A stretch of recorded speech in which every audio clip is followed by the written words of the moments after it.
మొన్న కొబ్బరి పాలతోటి చేసిన పన్నీర్ వీడియో ఒకటి పోస్ట్ చేశాను. దానికి 50K వ్యూస్ వచ్చాయి. 3-4 కామెంట్స్ కూడా వచ్చాయి.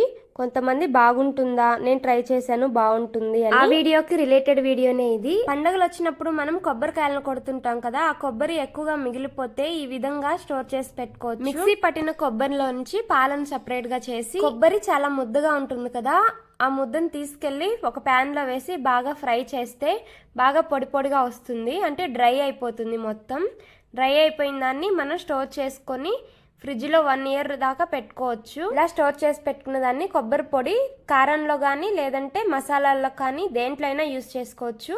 చూడండి ఎంత పొడి పొడిగా వచ్చిందో. ఏంటి కలర్ ఇలా ఉంది అనుకుంటున్నారా? కొబ్బరికి వెనకాల ఉండే బ్లాక్ పార్ట్ తీయకుండానే మిక్సీ పట్టాను, అందుకని ఇలా ఉంది. లేదంటే వైట్ కలర్ లో ఉంటుంది. ఒక ఎయిర్ టైట్ కంటైనర్ బాక్స్ లో స్టోర్ చేసి పెట్టుకోవచ్చు. వీడియో నచ్చిందా? అలా అయితే మర్చిపోకుండా లైక్ చేయొచ్చు కదా, అలాగే సబ్స్క్రైబ్